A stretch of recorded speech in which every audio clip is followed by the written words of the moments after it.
A mother's love is meant to nurture, to protect, and to comfort. It's the one thing a child should never have to question. From the moment a baby is born, that bond is supposed to be unbreakable. But what happens when that love is missing? Not because of distance, not because of tragedy, but because a mother simply decides to do nothing. In a quiet town in Missouri, inside an ordinary home, something unthinkable was happening. A toddler lay in a crib, waiting for care, waiting for food, waiting for someone to notice. The hours stretched on. The house wasn't abandoned. It wasn't empty. Someone was there. Someone who should have been the first to help. But instead, the child was left alone. Days before, everything seemed normal, or at least, that's what people thought. But behind closed doors, neglect was setting in. The kind that doesn't happen in an instant. The kind that builds over time, unnoticed, until it's too late. 443 hours. Almost 2 days. That's how long the child went without food, without water, without even a second glance. By the time anyone realized something was wrong, the worst had already happened. Now, a mother is in handcuffs. A town is in shock. And the people closest to the case are asking the same question over and over again. How? How does something like this happen? How does a child go unnoticed for so long? And most importantly, could someone have stopped this before it was too late? Stay with me as we uncover every disturbing detail. Because once you hear what really happened, you won't forget it. But before that, I want to thank you, my amazing viewers, for your support, for always watching, liking, and sharing these important stories. Your engagement helps bring awareness to the issues that truly matter. To those who are new here, welcome. Don't forget to subscribe and turn on notifications so you never miss an update. It was just another evening. The sun was setting, the sky painted in shades of orange and pink. Inside the house, the child was fed for what would be the last time, between 5 and 6 p.m. Maybe it was just a few spoonfuls of food. Maybe it was a bottle held in tiny hands that had no idea it would be the last one. The toddler ate his last meal. The mother was there, watching, present. But then, as time moved forward, she did nothing. The night crept in. The child, too young to understand the passing of time, waited for the next meal. It never came. Hours passed. The hunger must have started as a dull ache, then a sharp pain, then exhaustion. But still, no one came. On February 27, 2025, the house was silent. No laughter, no bedtime stories, just the sound of a ticking clock and a child, hungry and waiting. By 6:30 p.m., a full 24 hours had passed since the last meal. An entire day, nothing to eat, nothing to drink. And instead of offering relief, instead of checking, instead of caring, the mother made a decision. She placed the toddler in bed, pulled up the blanket, and walked away. The hunger wasn't just an inconvenience anymore. It was survival. The toddler must have cried, weak little whimpers breaking the silence. A tiny voice calling out for comfort, for help. No one answered. By February 28, at around 2 a.m., something stirred in the darkness. A soft cry, faint, desperate. The child had woken up, weak, starving, confused. For nearly 2 days, there had been nothing. No food, no water, just waiting. The mother finally moved, picked the child up, held him for 30 minutes, or maybe 40. Just enough to hush the cries. Just enough to calm a body that had already started to shut down. Then, she put him back down. No food, no water, nothing. The mother walked away. The house fell silent again. And that silence stretched on. Hours passed. The room grew colder. The little body weaker. The cries faded, and then at some point, it stopped. By the time it was 1 p.m., 19 hours had passed. The mother finally went to check. The air in the room was still. No soft breathing. No movement beneath the blankets. Just a crib. A small figure lying inside. His lips had turned blue. His skin was cold. And his breathing, gone too. The child's diaper hadn't been changed in almost 19 hours. The rash had turned into severe, open blisters, painful, untreated, ignored. The days passed before the authorities came. By then, it wasn't a question of whether the child was gone. It was a question of why. They looked at the evidence, the timeline, the hours of suffering, the silence, the neglect, and then they put the handcuffs on. Alyssa N. Wehmeyer was arrested. This was on the 3rd of March. The mother claimed she had a migraine, that she had taken pills and needed to rest, that she didn't check sooner because of a headache. But was that really the truth? Or was there something far worse at play? Because for 43 hours, this child waited, cried, suffered, and the mother was there, awake, capable, but chose to do nothing. This isn't just a story. This is real. A life was lost. A child was forgotten. But was it truly forgetfulness? Or was it a choice? I want to hear your thoughts. Drop a comment below. Was this a mother who made a terrible mistake? Or was there something much darker behind her inaction? Because next, we uncover what really happened inside that house in the days before this tragedy. And trust me, the truth is even worse than you think. Before the arrest, before the headlines, before the tragedy, Alyssa N. Wehmeyer was just another young mother in Cape Girardeau, Missouri. She was 21 years old, still navigating adulthood, living in a world where responsibility was no longer optional. To the outside world, she was ordinary. She wasn't well known. She wasn't someone who stood out in a crowd. Cape Girardeau isn't a big city. It's a quiet place, nestled along the Mississippi River. The kind of town where neighbors nod in passing, where people recognize familiar faces at the grocery store. Alyssa lived here, grew up here, walked the same streets as everyone else. But how did she get to this moment? What kind of life led to the choices she made? That's the question everyone is asking. Was she struggling? Was she overwhelmed? Did she have a support system? Or was she completely alone in raising a child? Because neglect like this, it doesn't come from nowhere. She wasn't a first-time mother. She had been through the late-night cries, the diaper changes, the small, everyday challenges that come with raising a baby. So why did this happen? Did she always struggle with caring for a child? Or was there something different about this time? People who knew her have started speaking out. Some say she was distant, detached. Others claim she wasn't always like this, that something changed. Maybe it was the pressure of being young, of raising a child alone. Maybe it was something far worse. Because this wasn't just one bad day. This was a pattern, a slow descent into neglect. And it ended with a life lost. At the moment, authorities are digging into her past, trying to understand who she really was. Had she ever been reported for neglect before? Were there warning signs that went unnoticed? And perhaps the most disturbing question of all, was this preventable? Because cases like this don't just happen overnight. There are always signs, and someone, somewhere, must have seen them. The truth and answer wasn't hidden.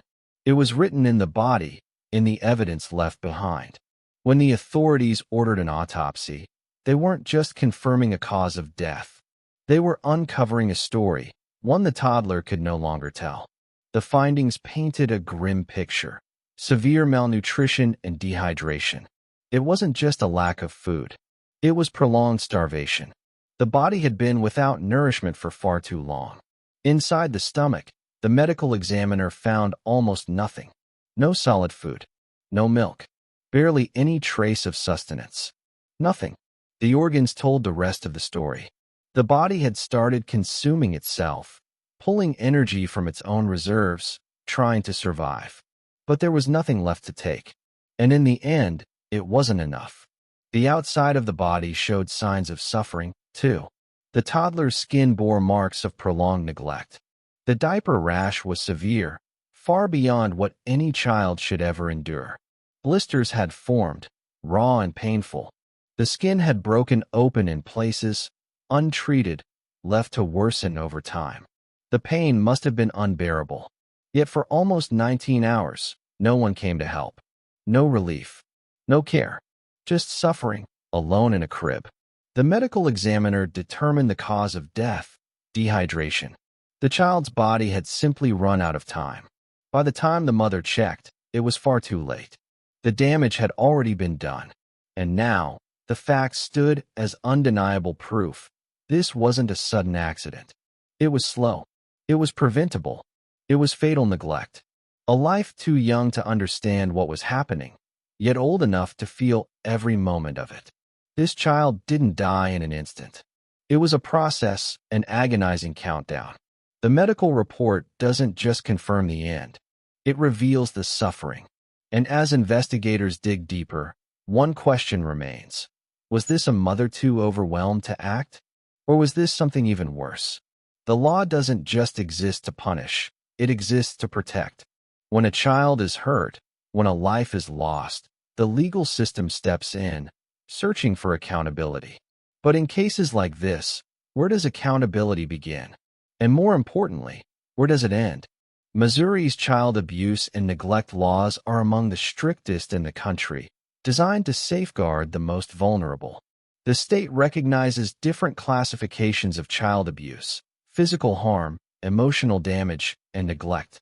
Each carries its own legal weight, its own penalties. But when neglect turns fatal, the law is unyielding. In Missouri, the charge against Alyssa falls under abuse or neglect of a child resulting in death, a Class A felony. This isn't a minor offense. This is the most severe classification, reserved for cases where a child's suffering leads to the ultimate price. The weight of that charge is immense. A Class A felony in Missouri means life-altering consequences. It is the same legal category as first-degree murder. If convicted, Wehmeyer could face anywhere from 10 years to life in prison. Missouri does not take these cases lightly. The courts do not offer easy escapes. When a child's life is taken through neglect, there is no plea deal that can erase it. But the question now is, what will her defense argue? In cases like this, legal teams often push for mitigating circumstances. They may claim that the mother was mentally unwell, that she was overwhelmed, that she did not fully understand the consequences of her inaction. They might argue that she lacked proper resources, that she was young and struggling, that she was unfit but not intentionally cruel.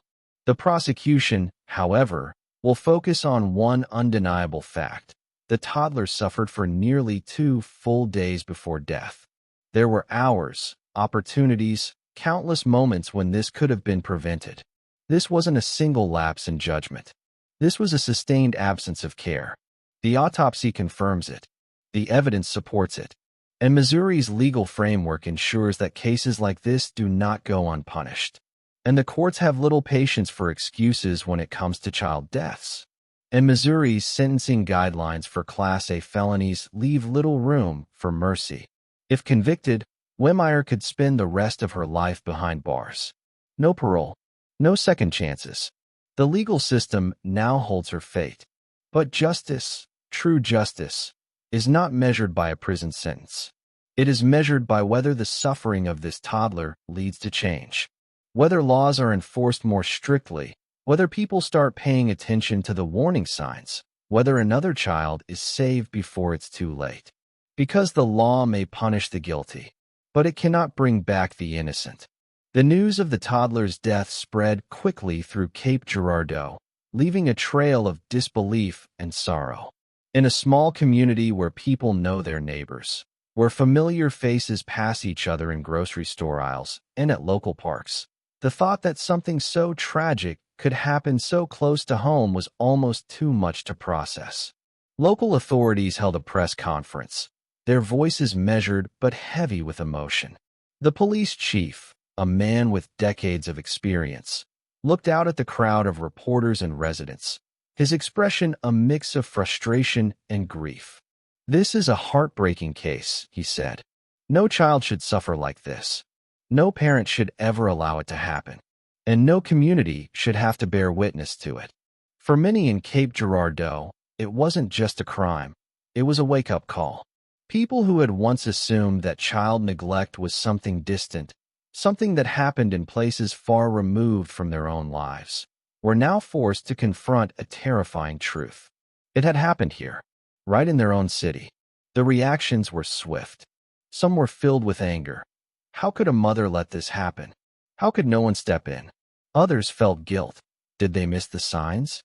Could they have done something? And then there was fear. Because if this could happen without anyone noticing, what else was being overlooked? In the wake of the tragedy, child welfare advocates and psychologists stepped forward to provide insight, to help the public understand the warning signs that are too often missed. Dr. Karen Mitchell, a child psychologist who has worked with cases of severe neglect, explained the devastating effects of prolonged malnutrition on young children. A child that age is entirely dependent on their caregiver for survival. When food is withheld, it's not just physical suffering. It's confusion. It's fear. It's a sense of abandonment. She went on to explain that cases like this rarely happen overnight. Neglect is usually a pattern.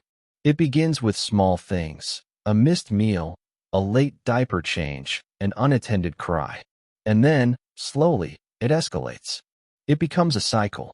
The child learns that no one is coming, that their needs will not be met, and eventually, the body gives up. Another expert, Lisa Thornton, a former social worker, stressed the importance of early intervention. These cases are preventable, she said. We have systems in place to help struggling parents. But too often, people are afraid to step in. They don't want to get involved. They think, it's not my business. But when it comes to a child's safety, it is everyone's business. She urged communities to be more aware of the signs of neglect. A child who always seems hungry or malnourished. A baby left crying for long periods without comfort. Persistent diaper rashes or untreated medical conditions. A parent who appears overwhelmed, distant, or indifferent to their child's suffering. If something feels wrong, report it, she emphasized. It's better to be wrong than to be too late. As more details of the case unfolded, the town of Cape Girardeau found itself at a crossroads. The tragedy had already happened. The child could not be saved. But what came next? For many, the answer was change. More involvement, more awareness, more courage to step in when something seemed off. Vigils were planned, candles were lit, prayers were whispered into the night. But beyond the grief, beyond the sorrow, there was a question that haunted everyone. How many other children are suffering right now, unnoticed? And what would it take to stop the next one from being lost?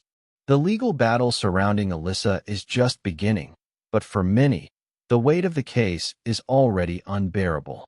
With charges as serious as abuse or neglect of a child resulting in death, the courtroom will now become the stage where justice is decided. On March 6, 2025, Wehmeyer made her initial court appearance. This hearing is not a trial, but rather the first step in a long and complex legal process. At this stage, she was formally informed of the charges against her and advised of her legal rights. The judge will also determine whether she will remain in custody or be granted bail. Given the severity of the allegations, the $100,000 bond already set may be upheld or even increased if prosecutors argue that she poses a flight risk. If Wehmeyer pleads not guilty, the case will proceed to pretrial hearings, where the prosecution and defense will prepare their arguments. The trial process can take months or even years, depending on how the defense and prosecution proceed. If a plea deal is reached, Wehmeyer may receive a reduced sentence in exchange for pleading guilty. If the case goes to trial, the jury will ultimately decide her fate. One thing is certain, this case will not be forgotten. The courtroom will be filled with reporters, legal experts, and grieving community members, all waiting to see if justice will be served for the child who never got a second chance. This case is more than just a tragedy. It is a stark reminder of a much bigger issue. Child neglect is not rare, and it does not always make headlines. Every year, thousands of children suffer in silence, often behind closed doors, in homes where no one is paying attention, or worse, where people choose to look the other way. According to national statistics, neglect is the most common form of child maltreatment. It is more frequent than physical abuse, more widespread than emotional harm. And yet, it is often the hardest to detect. Some cases begin innocently enough. A parent struggling to make ends meet, dealing with personal problems, or feeling overwhelmed. But when small lapses turn into a pattern of neglect, the consequences can be devastating. Every tragedy like this one leaves behind questions. Could someone have helped? Was there a moment where intervention could have changed the outcome? The next child in danger might still have time. This case is a reminder of how quickly neglect can turn into something irreversible. It is also a chance to ensure that the next time, someone speaks up before it is too late. This is a conversation that needs to continue, and your voice matters. What do you think about this case? Could something have been done sooner? What are some ways communities can help prevent tragedies like this? Drop your thoughts in the comments below. Your insights could help raise awareness and spark a discussion that leads to real change. If you ever suspect a child as being neglected or abused, do not hesitate to report it. In Missouri, you can call the Missouri Child Abuse and Neglect Hotline. If a child is in immediate danger, call 911. Even if you're unsure, making that call could save a life. And finally, if you found this story important, make sure to like this video, share it with others, and subscribe to the channel for more content covering critical social issues. Together, we can spread awareness and be a voice for those who can't speak for themselves.